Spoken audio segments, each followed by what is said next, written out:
Salut Stéphane Lombard. Salut, salut. Alors dis-moi, on est au Bike in Man Corsica. Ouais. Tu étais il y a quelques semaines sur le Bike in Man Portugal. Alors je devais y être. Non, tu devais y être. Ouais. Chopé un vieux Covid qui m'a séché. Mais... Qui t'a séché, Ouais. mais donc ça t'a coupé un petit peu dans la saison. Exactement. Et puis celui d'avant, t'as fait deuxième. Ouais, c'est ça. C'était où? C'était au Portugal. C'était encore. C'était en Corse, déjà ici. Plus, Donc tu connais bien le parcours. Ouais. C'est une formule. Alors tu viens de Toulouse, hein, pas à vélo évidemment. Ouais, non. Mais tu t'entraînes à fond. Tu vas nous raconter un peu ça. C'est une formule que tu aimes bien, l'ultra distance. Du coup, 1000 km avec ses dénivelés entre 18 000 ou 15 000 au Portugal et 22, 23 000. C'est ta distance, ça? C'est ce que tu aimes? J'adore l'ultra. Après, j'ai pas une distance que je considère comme idéale pour moi. Après, j'aime bien quand c'est long, un peu plus long aussi. Donc ça veut dire que toi, tu es grand, on ne te voit pas ici là, mais ouais. ça veut dire que le corps, il faut qu'il se mette un petit peu, petit à petit. C'est pas du sprint, hein, c'est sur le fond. Ouais. Moi, je viens de la compétition beaucoup plus courte et du coup, c'est vraiment différent. Et ça me plaît vachement. En fait, j'ai eu un gros accident sur une autre course, au championnat de France de contre-la-montre. Et suite à ça, j'ai pas trop. Je me suis vraiment découvert une passion sur l'ultra distance et du coup maintenant je préfère faire des plus grandes sorties et profiter un maximum sur le vélo, quoi. Oui, c'est pas, j'allais dire, c'est du vélo. Ça demande des sacrifices, des investissements humains, etc. Mais c'est pas le même vélo. Tu étais sportif de haut niveau, tu étais professionnel non, presque professionnel. Élite. Tu étais élite, ce qui est déjà pas mal. C'est la dernière marche amateur.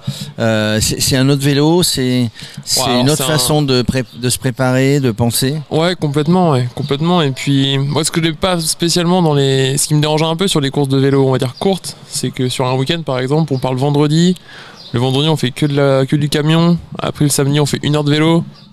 Et le dimanche, on fait la course. Alors que là, c'est complètement différent. Là, on repart. Là, on vient, on arrive. Là, on vient, on se pose, on fait 1000 bornes en vélo et on revient. C'est pas... On a niveau de temps vraiment de vélo, si on aime le vélo, je trouve que je me retrouve plus là-dedans, quoi. Alors, t'aimes bien passer du temps sur le vélo, ça, ouais, on l'a bien compris. Ouais. Qu'est-ce qui te motive aujourd'hui? Tu es jeune, tu as 25 ans? Non, j'ai 31 ans. 31 ans, ouais, c'est pareil. Jeune, hein. Tu fais jeune, hein, regarde. Ouais. Qu'est-ce qui te motive aujourd'hui? Bon, c'est pas ton métier? C'est pas mon métier du tout. Mais en fait, le truc, c'est quoi ton métier? À la base, alors mon métier, je suis coursier à vélo. Coursier à vélo, donc tu t'entraînes, on va dire, tous les jours. Ouais, c'est ça. Dans Toulouse, ouais, on a choisi avec ma copine cette ville-là parce que du coup, on s'y retrouve bien niveau climat, niveau amis, tout est. Donc c'est sympa, Toulouse. Très très bien, Toulouse. Ça fait 1 an qu'on y est. Ouais. Et non, en gros, à la base, avant, j'étais ingénieur. Et puis, je me suis rendu compte que je voulais vraiment faire un truc. J'adorais trop l'ultra pour faire ingénieur, en fait. Et du coup, ça te laissait pas le temps, l'ultra. Voilà, ça me laissait pas le temps de m'entraîner comme il fallait, quoi. Comme je voulais, en fait. Parce que comme il faut, ça dépend. Chacun fait l'ultra comme il l'entend, quoi. Et moi, du coup, ça me fait plaisir. Parce que du coup, je fais pendant 6 mois vraiment du vélo à bloc en coursier. Entre 100 et 200 bornes par jour. Et puis après. Après, tu arrêtes, tu te consacres au compète. Après, je me consacre, ouais. En gros, tout l'hiver, tu roules pour gagner des sous. C'est exactement ça. Mais aussi pour acquérir un fond, ce qu'on appelle le fond. Ça, et ensuite, tu t'en vas sur tous les ultras. Il y en a, donc il y a les Bike in Man. C'est quelque chose de particulier pour toi, les Bike in Man, une ambiance, des gens, c'est comment? Ouais, complètement. Il y a un truc qui se passe ici. Je pense que Axel arrive à créer un truc qui est très très plaisant et c'est pas pour rien qu'il y a tant de monde à la soirée des finishers. C'est pas pour rien que... Là, je vois dans le bungalow dans lequel on est, c'est le bungalow dans... Vous êtes des gars que vous connaissez... On se connaît. Vous connaissez des Bike in Man, des ultra-distances, et puis il y a une bonne ambiance, vous rigolez. Ouais, exactement. Ouais. C'est vraiment bonne ambiance. Mais tu es pas le premier de me dire ça. Quel que soit... Tout le monde vient ici, c'est bonne ambiance, clairement. Ouais. Tu vois, malgré qu'on va souffrir. Ouais, c'est ça. En fait, on a tous un peu la même passion, même clairement la même passion, et ça nous rapproche, même sur le matos, quoi. Moi, je sais que vous échangez sur le matos. Ouais, moi, si je roule avec des mecs, même sur Toulouse ou quoi, c'est souvent des coursiers.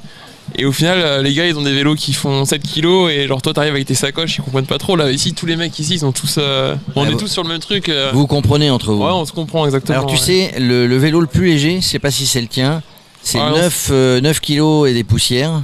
Ouais, le vélo plus lourd 22. 22, c'est le tien?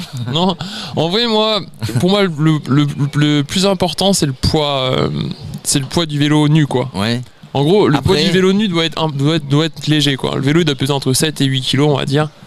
Et derrière, ce qu'on met dessus, si le mec il met 3 bidons d'un litre, bah, c'est pas si grave que ça, quoi.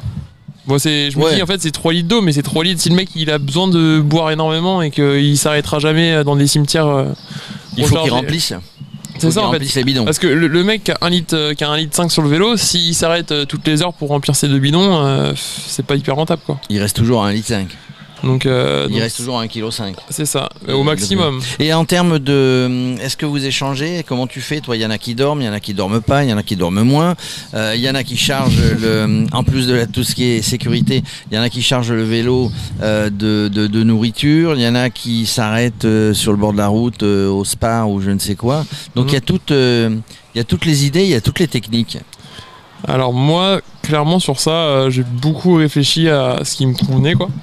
Et moi je suis parti sur le fait de charger mon vélo, d'avoir beaucoup de bouffe sur moi et d'être carrément autonome en fait. Et sinon si vraiment je sens que ça va pas, je m'arrête dans une boulangerie et je prends un truc un peu différent, mais en fait je suis suivi avec un diététicien. Donc normalement tu as ce qu'il faut, tu as tout prévu. J'ai ce qu'il faut, je sais à peu près ce que j'ai besoin et je préfère avoir un truc lourd mais savoir que le carburant que j'ai dans mon vélo il fonctionne, plutôt qu'avoir un truc hyper léger et m'arrêter et faire une hyperglycémie de ouf. Et t'arrêter définitivement. Ouais. Moi, ce que je retiens de ton interview et de ce que tu dis et de ce que disent les autres, c'est qu'en gros, chacun fait, on prend des conseils, on regarde ce que font les autres, mais chacun fait comme il l'entend par rapport à sa morphologie, à son corps, à ses habitudes.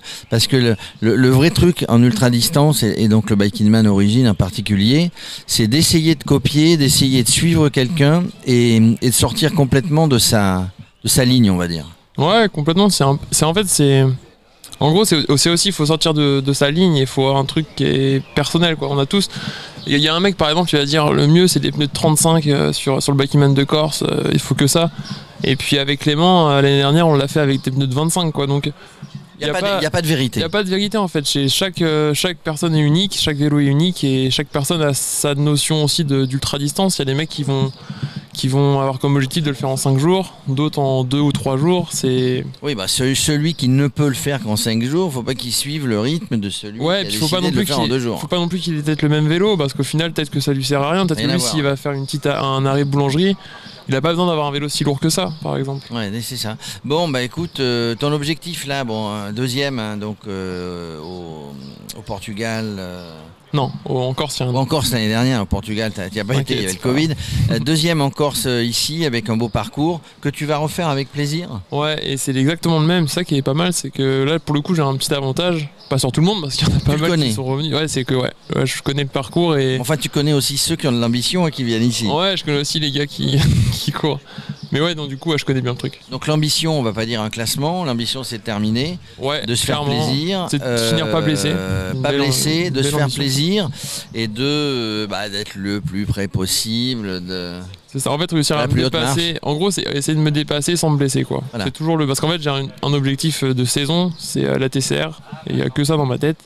Et donc il faut pas que tu te blesses là-dessus. Ouais, l'idée c'est de pas me blesser 2 mois avant, quoi. Tu ne pourrais pas faire la TCR. Bah écoute, la TCR c'est combien? 4000 C'est 4000 si on trace bien, 4002. Mais c'est quoi le tracé? Ça part d'où la TCR? Alors cette année ça part de Belgique. Et on arrive à la frontière, à la côte de la mer Noire. La côte de la mer Noire, comme d'habitude. Des fois c'est dans un sens, des fois c'est dans l'autre. Là ça fait 3 ans que je suis sélectionné pour ça et ça fait 3 ans qu'elle est reportée. 2 ans. Moi j'ai interviewé une des dernières qui a gagné la TCR, Fiona. Ok. Elle était au Paris-Brest-Paris. On l'a interviewée dans un anglais approximatif pour moi et beaucoup moins pour elle. Ça m'étonne pas. C'était une super interview, on a bien rigolé. Okay. Merci en tout cas, je te souhaite, on croise les doigts, je te souhaite un bon Biking Man. Merci. Et puis on se retrouve peut-être à l'arrivée si tu mets moins de 3 jours, je serai là. Ça roule. Merci. Ça devrait le faire. En espérant. Ciao.